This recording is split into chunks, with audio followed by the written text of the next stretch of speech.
நம்ம மனுஷனுக்குள்ள மறைஞ்சி இந்த உலகத்தை சுற்றி தன்னோட மோட்சத்தை தேடி அலையிறவர்னு சொல்லியிருக்காங்க. ஒரு மாவீரன், தன்னோட வாழ்க்கையை பெரும் கீர்த்தியை சம்பாதிச்சவர் இப்போ உலகத்தில் ஏதோ ஒரு மூலையில் இருக்காரு. அவரோட பேர் தான் அஸ்வத்தாமா, அழிவில்லா வீரன்னு சொல்லக்கூடியவராம்.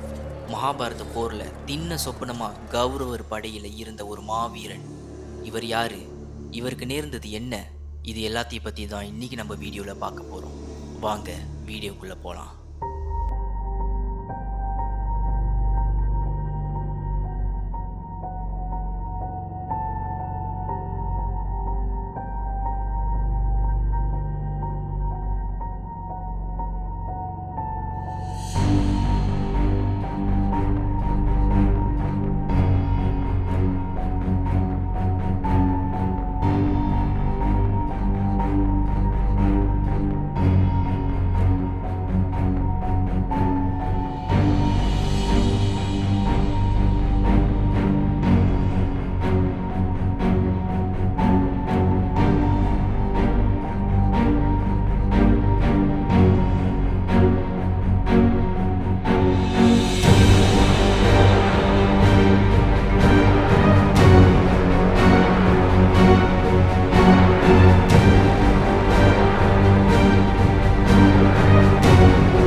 அஸ்வத்தாமா என்கிறவர் யாருன்னு பார்த்தீங்கன்னா, குரு துரோணாச்சாரியா அப்படிங்கிற ஒரு ஆசானுக்கு பிறந்தவராம்.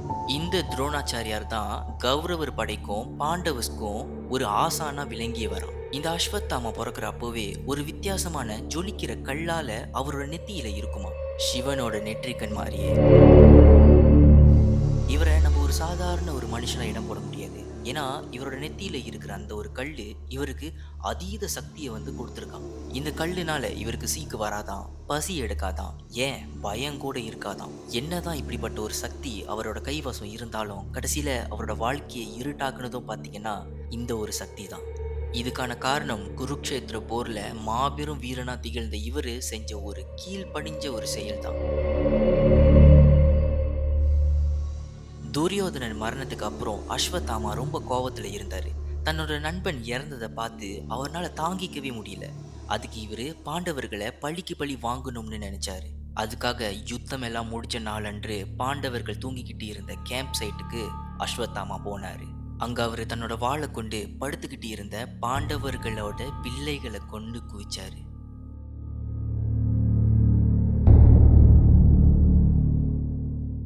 இந்த ஒரு அபரிவிதமான முடிவு தான் அஸ்வத்தாமா இப்படி உலகம் ஃபுல்லா உலாவிக்கிட்டே இருக்கிறதுக்கான காரணம்.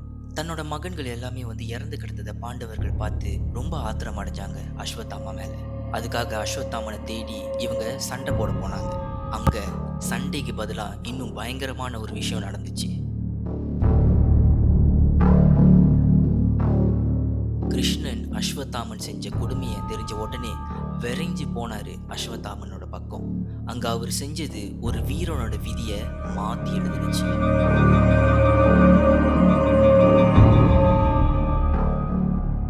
கிருஷ்ணன் அஸ்வத்தாமனோட நெற்றியில இருந்த கல்லை அகற்றி அவருக்கு சாபம் வழங்கினாரு.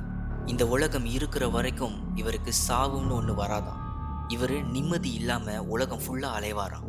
அது மட்டும் இல்லாம அவரோட காயம் எதுவும் ஆறாமல் அப்படியே தான் இருக்குமா. எந்த இடத்துக்கு இவர் போனாலும் நிராகரிப்பு மட்டும்தான் இவருக்கு கிட்டுமா. இந்த மாதிரியெல்லாம் சொல்லி கிருஷ்ணன் அஸ்வத்தாமனுக்கு சாபத்தை வழங்கினார்.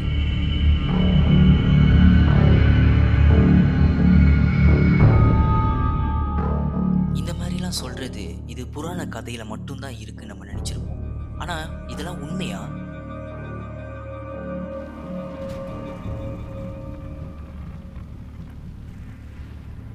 காலம் கடந்து போணுச்சு. நிறைய மக்களிடையே என்ன சொல்லியிருக்காங்கன்னா, அஸ்வத்தாமனை பார்த்துருக்கிறதா பதிவு பண்ணியிருக்காங்க. சில பேர் மற்ற பிரதேஷ்னு சொல்கிற ஒரு நகரத்தில் இவர் உலாவிக்கிட்டு இருக்கிறதா சொல்லியிருக்காங்க. அதுவும் குறிப்பாக நர்மடா என்கிற ஒரு அருவி பக்கம். வித்தியாசமான உடல் அமைப்போட ஆறாத காயங்களோட ஒரு முதியவரை பார்த்துருக்கிறதா பதிவு பண்ணியிருக்காங்க அங்கே உள்ள மக்கள். இன்னும் சில பேர் என்ன சொல்லியிருக்காங்கன்னா, ஒரு சிவன் ஆலயத்துக்கு வயதான ஒருவர் சூரியன் உதயம் தொடங்குற முன்னுக்கு வருவாராம். அந்த கோவிலில் சிவனுக்கான பூஜை எல்லாமே செஞ்சுட்டு தான் எப்போதுமே இவர் போகிறதா சொல்லியிருக்காங்க. அதுக்கப்புறம் அவர் போன இடம் எதுவுமே தெரியாதுன்னு மக்கள் சொல்லியிருக்காங்க. இந்த ஒரு வதந்தியை இந்த ஒரு முதியவரை அஸ்வத்தாமனா இருக்கும்னு நிறைய பேர் நம்புறாங்க. இதெல்லாம் உண்மையாவே இருக்குமா? உண்மையாலுமே 50,000 வருஷத்துக்கு முன்னுக்கு ஒரு வீரன் நம்ம மனுஷனுக்குள்ள வாழ்ந்துக்கிட்டு இருக்கிறத சொல்றத நம்புறதா, இல்ல இது ஒரு வதந்தியாவே நம்ம நினைச்சுக்கிறதா? என்னன்னு இதை சொல்றது? சயின்டிஸ்டோட பார்வையில இருந்து பார்க்குறப்போ சாகா வரம் என்பது நடக்காத ஒரு விஷயமா. மனுஷனுங்களோட ஒவ்வொரு செல்ஸுமே மாறுபட்டுக்கிட்டே தான் இருக்கும். அதில் எப்படியாவது செல்ஸ் எல்லாமே செத்து போயிடும். அப்படின்னா செல்ஸ் எல்லாமே ஒன்று சேர்ந்த நம்ம உடலும் பார்த்தீங்கன்னா அழிவில் இருந்து தப்பிக்க வாய்ப்பே இல்லை. ஆனால் இந்த ஒரு ஆன்மீகத்து மூலம் சொல்கிற கதை ரொம்ப குழப்பமாகவே வந்துக்கிட்டு இருக்குல்ல. நிறைய பேர் என்ன நம்புறாங்கன்னா, அஸ்வத்தாமா சாகா வரம ஏதோ தவம் மூலம் பிராத்தம் பெற்றுதான். ஏன், எதுக்கு, எப்படி, இந்த மாதிரி பல மாதிரியான வினாக்களோட இந்த அஸ்வத்தாமனோட கதை ஒரு குழப்பமாகவே இருந்துக்கிட்டு வருது. அஸ்வத்தாமனோட சாகா வரம் நம்மலாம் நினச்சிக்கிட்டு இருக்கலாம் இது ஒரு வரம்னு. ஆனால் வரம் இல்லை, இது ஒரு சாபம். வாழ்வுக்கும் மரணத்துக்கும் நடுவில் மாட்டி தவிச்சுக்கிட்டு இருக்கிற அஸ்வத்தாமா இப்போ எங்கே இருக்காரு, என்ன பண்ணிக்கிட்டு இருக்காரு அப்படிங்கிற கேள்வி எதுக்குமே விட தெரியாது நம்மளுக்கு. நீங்கள் என்ன நினைக்கிறீங்க? அஸ்வத்தாமா இன்னும் நம்ம கூட தான் இருக்காரா? இதை பற்றி எங்காவது கேட்டிருக்கீங்களா? கமெண்டில் சொல்லுங்கள். அடுத்த வீடியோவில் உங்கள் எல்லாரையும் சந்திக்கிற வரைக்கும் டாட்டா பாபாய் ஃப்ரம் டிகே விஷன்.